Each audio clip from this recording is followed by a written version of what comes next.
I'm going to talk to you tonight about what the heck a house detective is, which is great because it means I get to talk about my favourite topic, myself.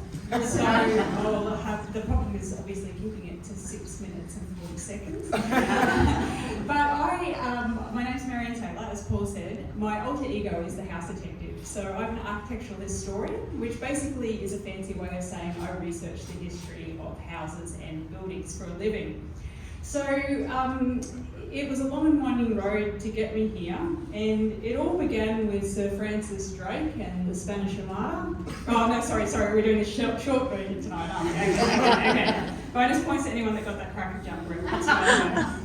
So it all began with the love of mystery and detective books as a kid. I was an insatiable reader, still am. And I remember popping across to the second-hand bookshop across the road from my primary school to buy Trixie Belden books. Does anyone remember those?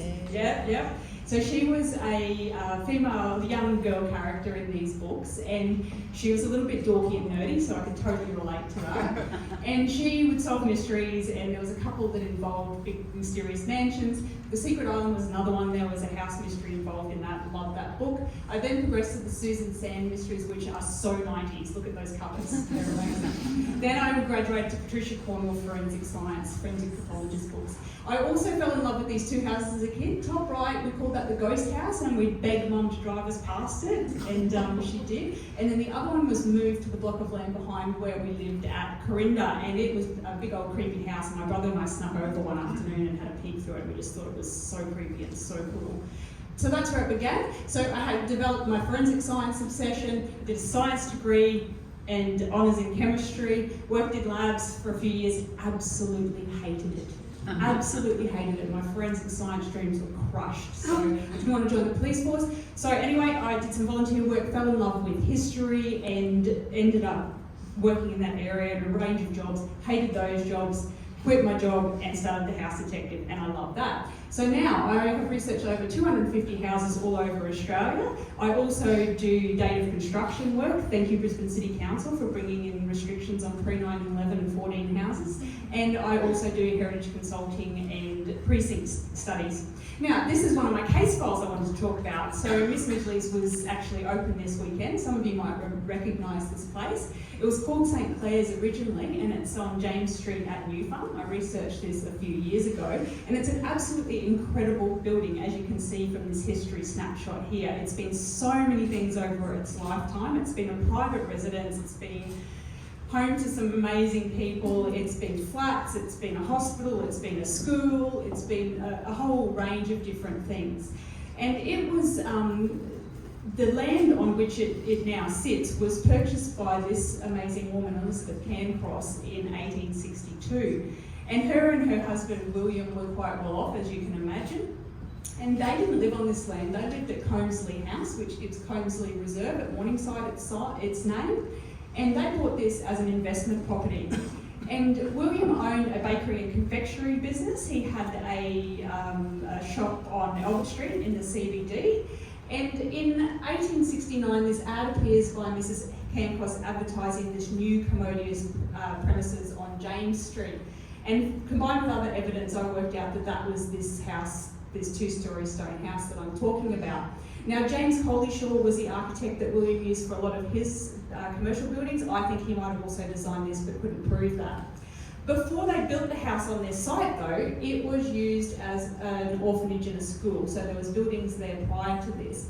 And they established that there. I suspect that part of those orphanage buildings may still survive in the rear of the building that's there now, but couldn't prove that either. Now, Andrew Fine, Thin, I don't know how you say it.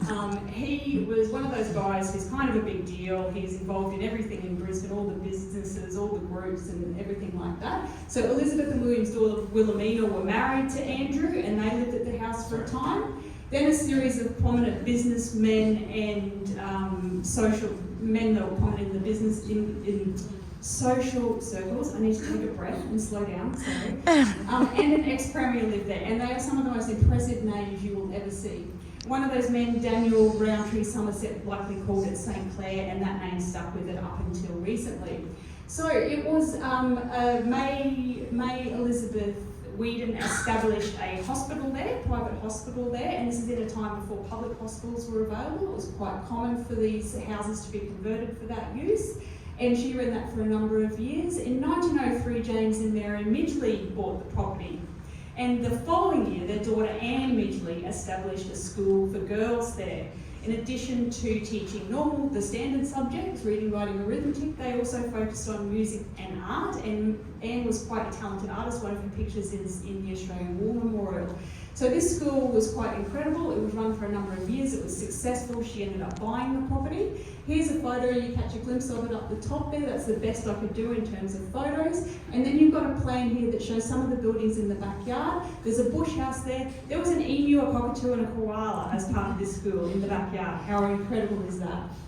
The next period of its story is as flats, and it fell into a little bit of disrepair in the 80s and 90s. And look at that price up the top there, $380,000 for this amazing property.